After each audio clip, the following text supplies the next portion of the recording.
Good evening, everyone. My name is Neil Mendoza. I'm the chairman of the Illuminated River. Thank you for joining this live-streamed event from somewhere on the Thames in London. But before we start, we'd like to acknowledge the sad death of Prince Philip, the Duke of Edinburgh. The plan tonight is to have three, I promise, very short speeches, followed by an official switch-on of the Illuminated River. After that, you will be able to see online videos of the illuminated bridges, followed by a wonderful set of music composed by students at the Guildhall School of Music in London, which has been specially commissioned by the Illuminated River, specially composed, performed, and recorded for this event. But what I'd like to do is straight away introduce Hannah Rothschild to speak. Hannah is a fellow trustee of the Illuminated River, and she is the inspiration and the force behind it, along with her father, Lord Rothschild. Hannah is an accomplished and prize-winning novelist. She's a businesswoman, and she has also been a trustee of Tate and the National Gallery, ending as the first female chair of the National Gallery in its history. So I hand over to you, Hannah.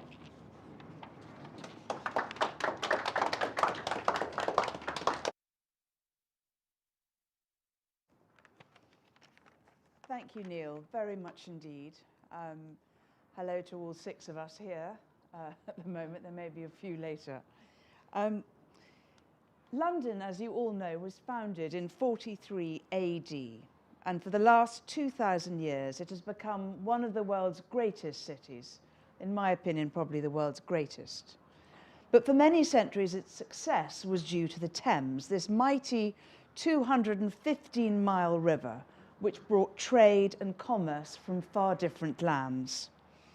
The Thames is London's liquid history, and its bridges, each unique and essential, are the arteries linking north, south, east and west, carrying many millions of people and goods from one shore to another day after day. The name Thames comes from Tamasa, an Anglo-Saxon word meaning darkness, and in recent years, as night fell, the river and its bridges descended into what can only be described as a murky gloom. We've forgotten to celebrate the Thames and its bridges. Mainly we walk alongside it, or drive, or over it. And this hasn't helped in the past, I'm afraid, by a rather haphazard lighting scheme. Some bridges were lit, some half lit, some kind of lit, some overlit.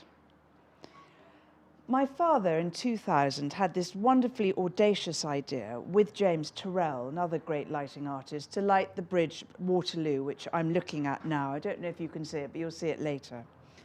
Unfortunately, the timing wasn't quite right, and that scheme never got going. But a seed was planted, and in 2015, I went to see Munira Mercer and Justine Simons at City Hall. What, I said, do you think, if we could find another artist of international repute capable of harmonizing these great structures using light? Now, the audacity to dream is one thing, but the challenge of implementation is something else.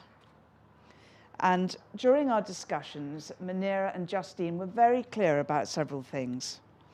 The artist had to be chosen by an independent jury, the scheme had to be privately financed, and there should be no damage whatsoever to the environment. All quite big asks. Within 2 years, we launched a competition, and there were 70 international submissions and one unanimous winner. Leo Villarreal had transformed San Francisco's Bay Bridge, making it into a much-loved destination.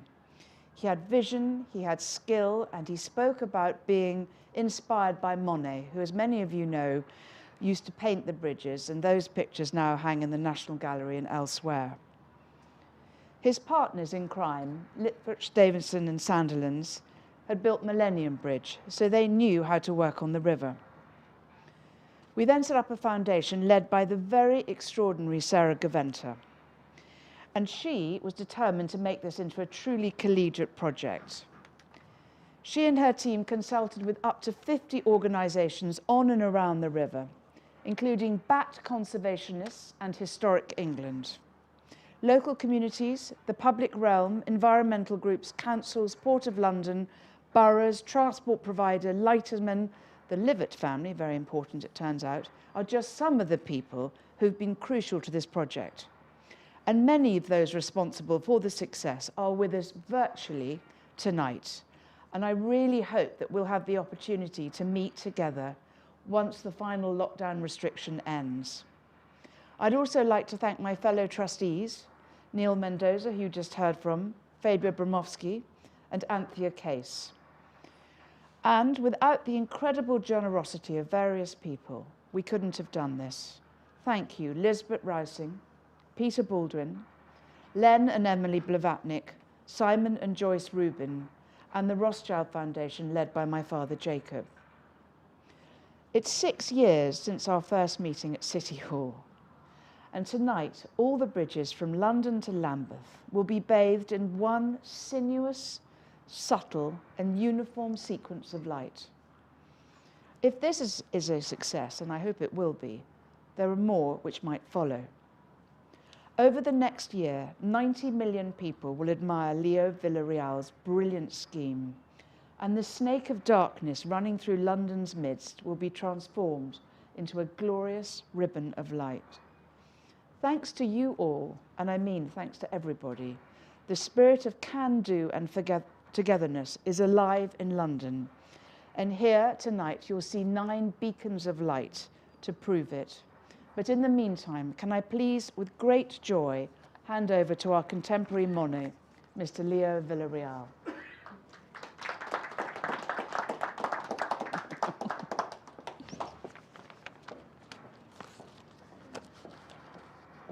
Thank you, Hannah, for that beautiful introduction. I'm deeply honored to be with you all this evening, and it's been a pleasure getting to know London over the past 5 years. I began thinking about the Illuminated River in the summer of 2016.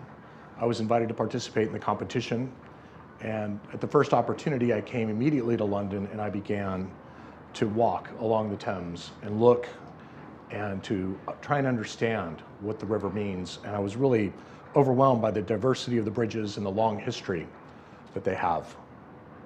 My goal was to listen and to learn, and learn as much as possible about these remarkable structures. As an outsider, I could probably see things in a way that someone who'd lived here their whole lives couldn't. And I've tried to channel that excitement into the project.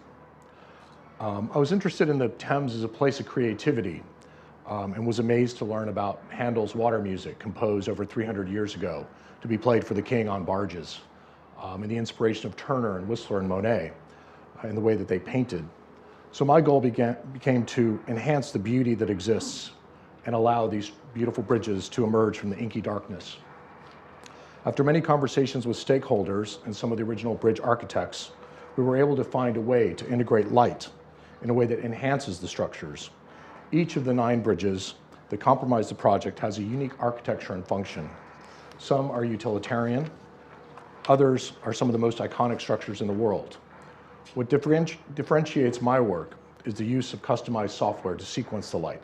The bridges are surrounded by kinetic activity, from the Thames itself, which rises and falls 5 meters twice a day, to the movement of people, traffic, boats. So my goal was to take that kinetic activity and somehow reflect that in the dynamism of the light. So we've added energy efficient lighting to the bridges. We've reduced light pollution into the sky and into the water, focusing light where only light should be.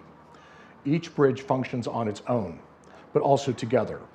Each is an instrument in a composition of visual music. After the tragic time we've all lived through, it seems appropriate to focus on bridges and things that connect us and bring us together.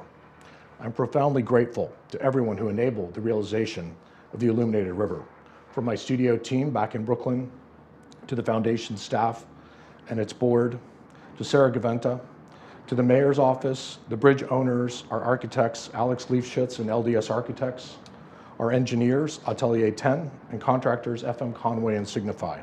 And of course, the generous patrons that have made this artwork possible, a gift of transformational public art, free and available to all. Thank you very much.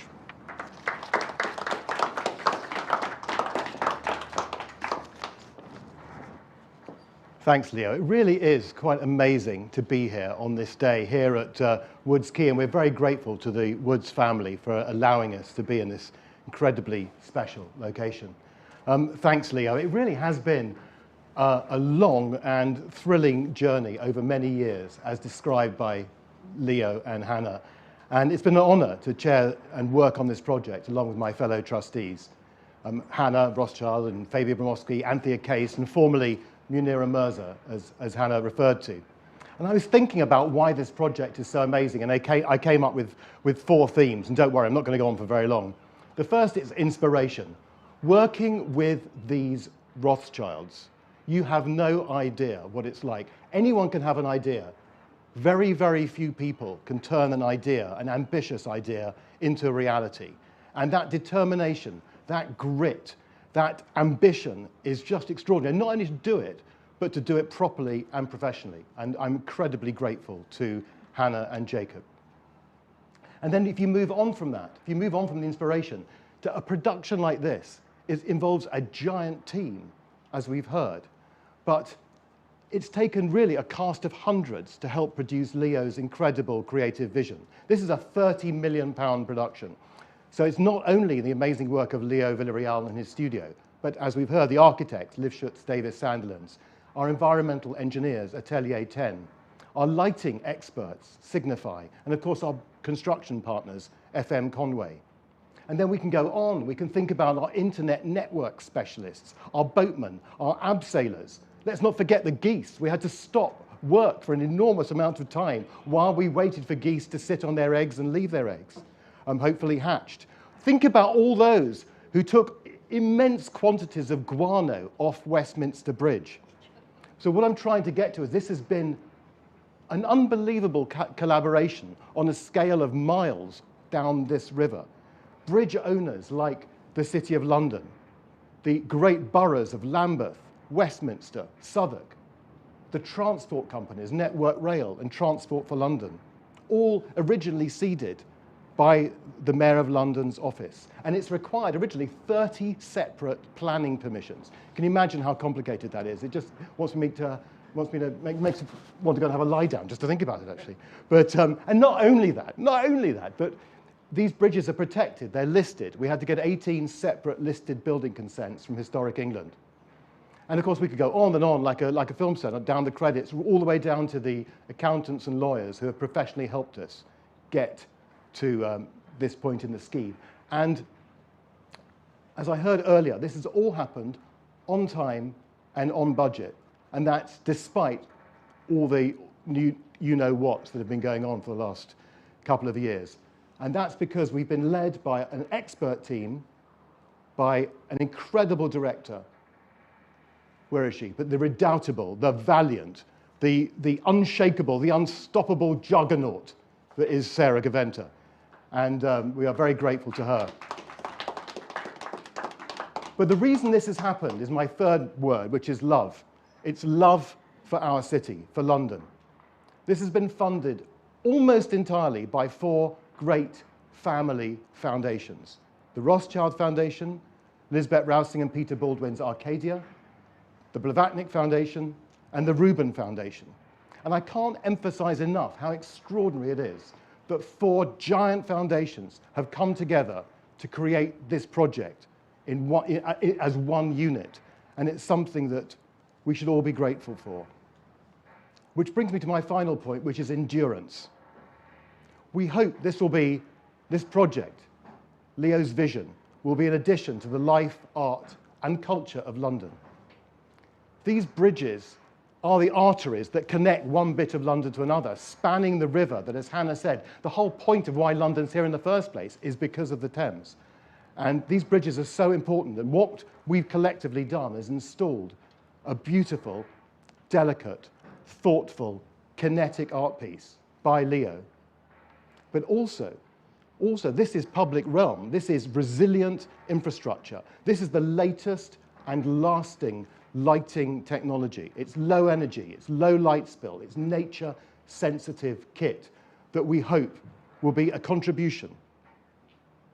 In many ways, a quiet contribution, but for a generation.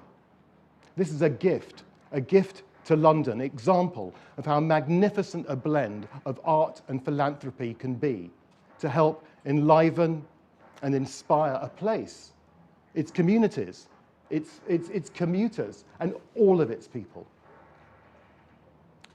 Thank you. So, and what I'm going to do now is I'm going to bring us to the moment where I invite three of our incredible funders, Lisbeth Rousing, Sir Michael Pakenham, representing Blavatnik Foundation, and Hannah Rothschild, to move over to the buttons to illuminate the illuminated river.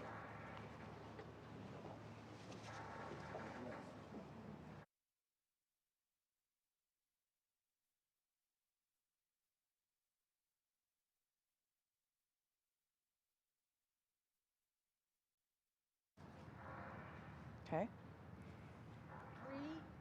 3, 2, 1.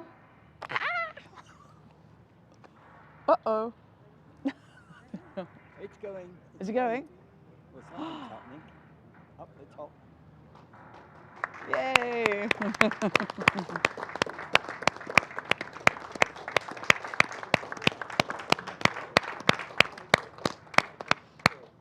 Where's Leo?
Looks like a challenge, but maybe that's your point of view. And I'm craving the balance, feeling like it's overdue. And I know you got intentions, can lose them if they're coming from me. Let it all unfold, find the light from underneath. Till we know, if you listen then you can excuse. Baby, I'll bring my blues. Till we know, only all you know is true.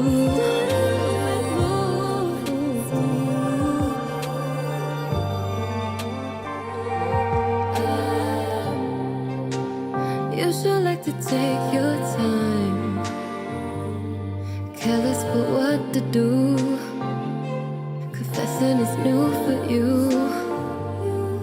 Must be nice to do as you please. Bet you didn't think this through. Won't stay quiet for the ease, even though you want me to. 'Cause this takes from me, recognize history is anything you say, anything you say. Till we know, if you listen then you can excuse. Baby, I'll bring my blues. Till we know, only all you know is true.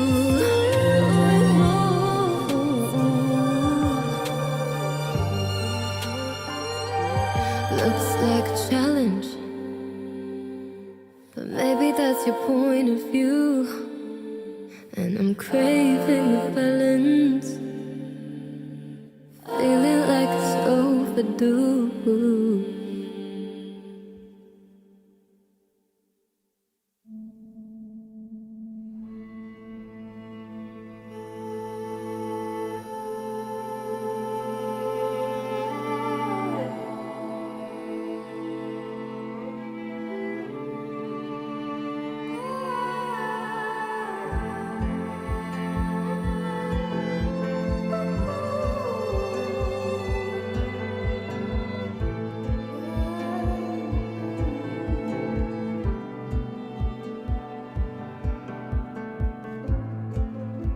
The city is full of promise, faces turned up to the sky, and steady eyes on the highest places and steepest of climbs. I belong to where I lay my body down, and I hope I feel at home in time. You told me you traveled for love and followed her across the sea. Their old life was not enough, you know it couldn't hold their dream. I belong to where I lay my body down, and I hope I feel at home in time. He shed a tear for his mother, but she didn't understand. Why should he look any further? Why cross the bridge? Why leave his land? I belong to where I lay my body down, and I hope I'll find a home in this town full of strangers. And to think of what I left behind for the sake of my future. But you believe in the same dream, so we'll find a home here.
without the strain and ride in circles all day. I could take this road and any paths in my way. I could live 1,000 years and not see it all. If I walk this way, I can say I tried to paint some color over gray. If I stray, the trains will keep on chugging while I sit and wait. Another second will be golden, sun setting on the open water. It's too bright, I can't seem to look away. Another moment will be golden when the sun decides to open, shining in my eyes and lighting up the waves. I can see it shine through the fog, bouncing off the water. I can't help but stare. If I walk this way, I can say, like a running river, I'll never be the same. If I stray, the water keeps on churning while I sit and wait. Another second will be golden, sun setting on the open water. It's too bright, I can't seem to look away. Another moment will be golden when the sun decides to